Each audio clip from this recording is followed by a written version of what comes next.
devastating news, I would say, but I don't think it was unexpected given the time period of the season.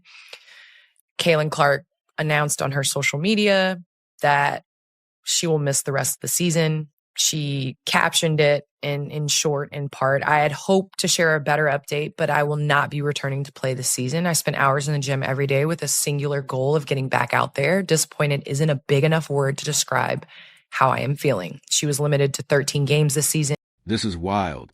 Candace Parker just detonated a truth bomb the WNBA never wanted dropped. Caitlin Clark being shut down for the entire year isn't just a setback for Indiana. It's a full-blown catastrophe for the entire league. And now the whispers are getting louder, not softer. What if Clark decides she's had enough and walks away from the WNBA altogether? That's not paranoia. That's the nightmare scenario. The league thought it had time to fix its problems, but time's up. Ask yourself, if Caitlin Clark quit tomorrow, what would the WNBA even look like? Spoiler, it would be a wreck. A mess they can't sweep under the rug anymore. Clark, just 2 years into her pro career, is officially sidelined with nagging groin and leg injuries. You can hear the frustration, even in her carefully measured public comments. She's devastated, but fans know how to read between the lines. This isn't just about a lost season. This is about relentless pressure, an environment that failed her, and a league that refused to protect the very star keeping it alive. She was limited to 13 games this season, and she hasn't played since July 15th when she suffered a right groin injury in the final minute of the Fever's win versus the Sun right before the All-Star game. I mean, that's our girl. That's our girl. And I feel like no matter what happened, you have to protect you and you have to protect your career. Enter Candace Parker, a legend who knows better than anyone what it means to push a body past its limit. She didn't sugarcoat it. Parker flat out said Clark made the right call, shutting it down. She admitted that late in her own career, she ignored warning signs, tried to grind through injuries, and paid the price. Her message to Clark was crystal clear. Don't let the league bully you into risking your future. Don't make my mistake. Take care of your body first. That's wisdom delivered with authority. There's no reason to force anything. And I feel like her just kind of having that approach of doing what's best for her is all we can ask for, because we'd rather Caitlin sit out and then come back next season and we're ready to roll and we're ready to rock. And so we've just been supporting her and she's been supporting us. She's always there. We're getting to watch film and she's in there walking through saying, hey, and we're like, get out, go do what you need to do. But I mean, she's still the same. And I feel like our approach, because we've been missing her for so long, is just to come in and compete. And we have a good rhythm, I think, with everyone that's came in. And so just keeping that as our main focus. But here's the bigger issue. This isn't just about Clark's health. This is about the WNBA's entire future hanging by a thread. Every single metric that matters, attendance, TV ratings, jersey sales, skyrocketed because of her. She didn't just elevate the Fever. She dragged the entire league into relevance. And now the WNBA's one golden ticket is sitting on the sidelines in street clothes while executives scramble to spin this disaster. The obvious, terrifying question is this. What if Clark says, I'm done? What if she decides her career, her body, and her future mean more than wrecking herself for a league that refuses to blow the whistle when she's shoved across the court? The fallout would be nuclear. Let's be honest. Fans didn't show up because they suddenly cared about the WNBA brand. They showed up because they cared about Clark. They bought tickets for her. They wore her jersey. They tuned in for her highlights. Take her away and the arena's empty overnight. You're right back to half-full gyms and live streams. Nobody clicks. And don't forget, this was avoidable. The league already rolled the dice by refusing to protect her. Every game turned into a brawl. Defenders hip-checked her, elbowed her, shoved her in midair. It looked more like hockey than basketball. The refs swallowed their whistles. Angelbert's office kept quiet, and everyone pretended it was just physical play. Now their golden goose, the one laying all those golden eggs, is out for the year. Bravo, WNBA. Brilliant work. Steph White had said that they were hopeful that Clark would return by the end of the regular season, but Caitlin was unable to fully reincorporate back into practice. And, She had never missed a game in her collegiate career or first year in the WNBA. So this is definitely a blow, I'm sure, for the organization, but also for her. Fever went 8-5 when Clark played and 15-15 without her. You all did win the Commissioner's Cup for the first time in franchise history without her. So maybe that is also another precursor. But big picture from the outside looking in, I have been a player that has had a number of injuries. Parker sees it clearly. Playoff basketball isn't just tough, it's brutal. Faster, harder, nastier. The worst possible time to push a star back from injury. You don't bring a Ferrari into a demolition derby, but that's exactly what the WNBA wanted. Clark limping around just to squeeze a few more ratings points. That's desperation, not leadership. The thing is, Clark knows she holds a real power. She doesn't need the WNBA. The WNBA needs her. She could quit tomorrow and still have her pick of opportunities.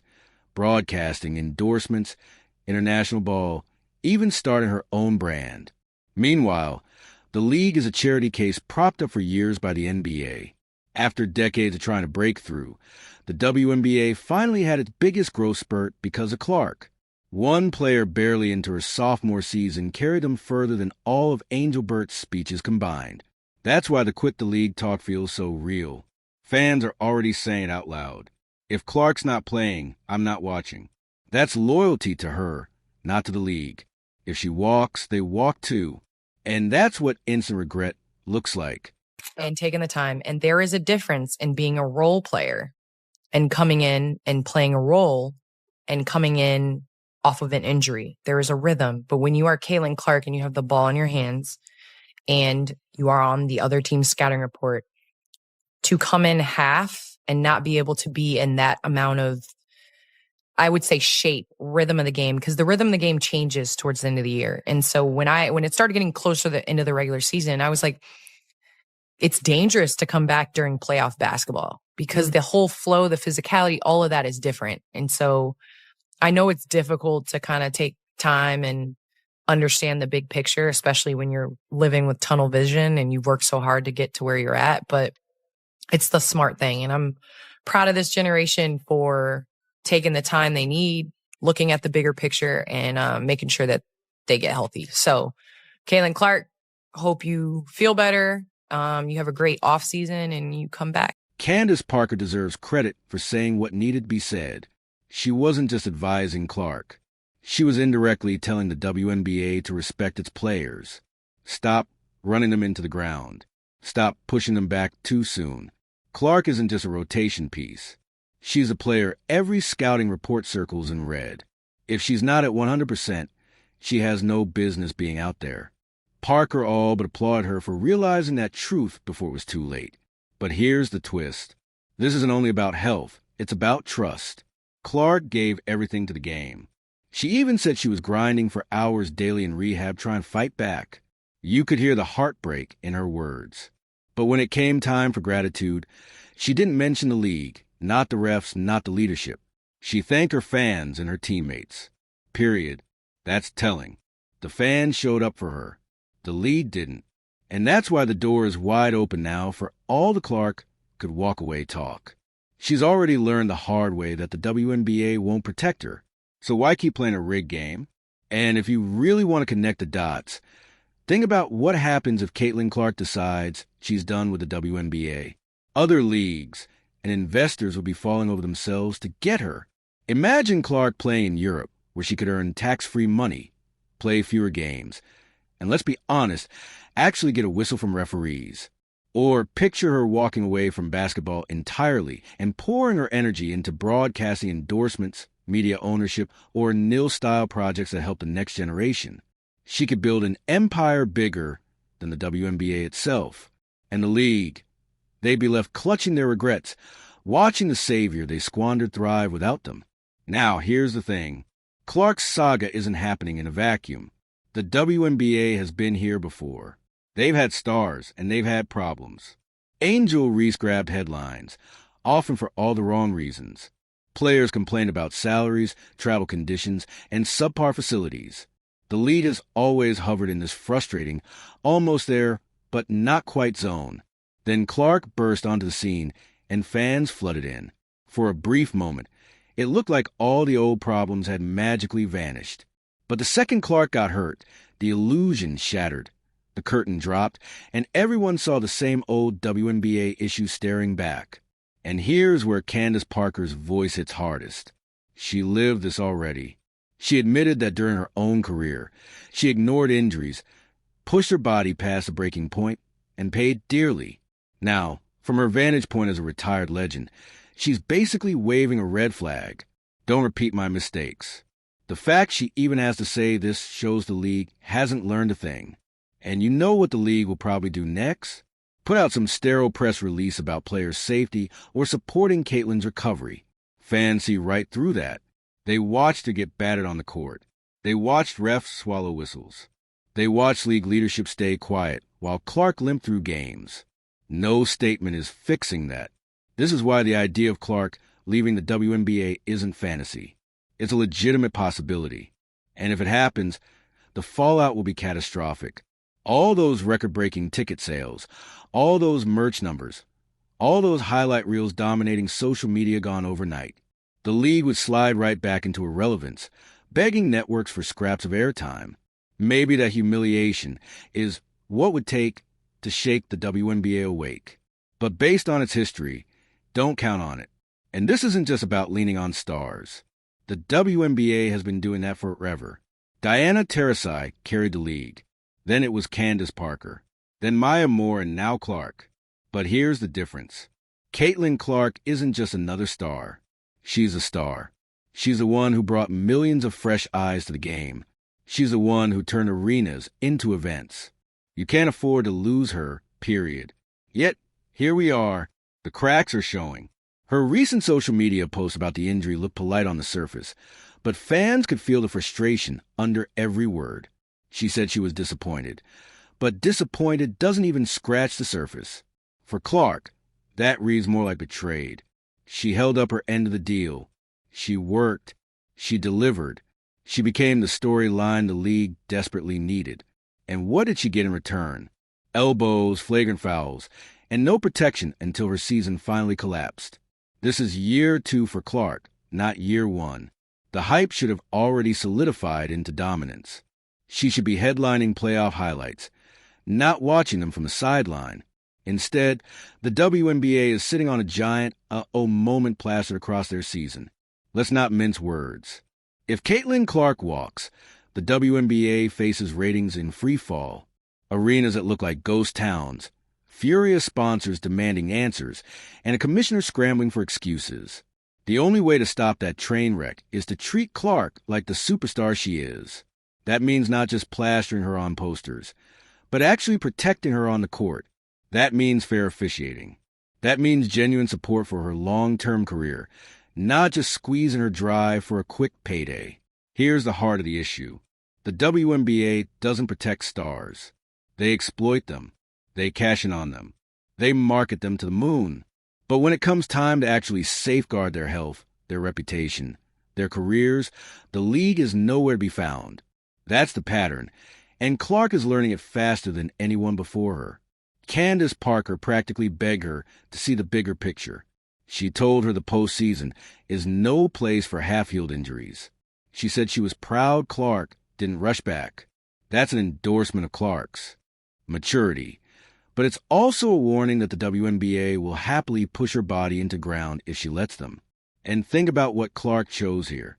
Every single force was pushing her to return. The media, the hype, the sponsors, the playoff narrative, and she still said no. She still chose her future over the league's desperation. That decision speaks volumes. It proves she understands her value better than the league does. And fans, they see it too. They were the ones filling arenas. They were the ones buying tickets months in advance. Now, many of them are saying out loud what the WNBA fears most. If Clark isn't playing, why should I watch? That's a nightmare sentence echoing across social media, across ticket sites, across living rooms.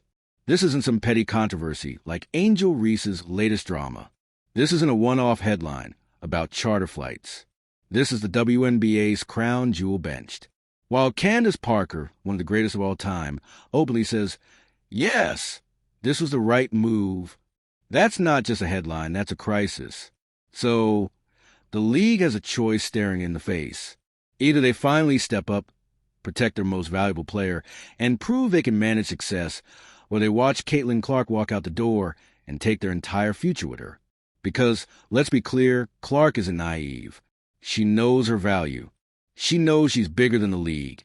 And once a player realizes they don't need the institution, that institution loses its grip. The WNBA isn't ready for that shift. Because when Parker retired, fans were sad, but the league survived. When Sue Bird retired, it stung, but the league kept going. With Clark, there is no recovery. There is no moving on. You don't replace her. You collapse without her. So, congratulations, WNBA. You begged for a superstar, and you finally got one. You plastered her face on every promo. You bragged about her ratings. You squeezed her for every dime of revenue you could. And then you let her get hacked, shoved, and beaten until her body gave out. Now she's out for the playoffs. And you're staring at the doomsday question. What if she doesn't come back at all? Here's the bottom line. Caitlin Clark's injury silenced the league, but her quitting that would end it. The WNBA can't survive without her, and Candace Parker just made that crystal clear. She confirmed what fans already know. Clark was right to protect herself. And if the league doesn't wise up, if they keep ignoring the warning signs, then one day Clark might make the decision that no press release can spin. She'll walk away for good. And when that happens, the WNBA's instant regret won't just be a phrase. It'll be their obituary. Let us know down in the comments below if you think Caitlin should leave the WNBA. Like, subscribe, and turn on all notifications so you never miss out. Click the video on the screen, and we will see you in the next.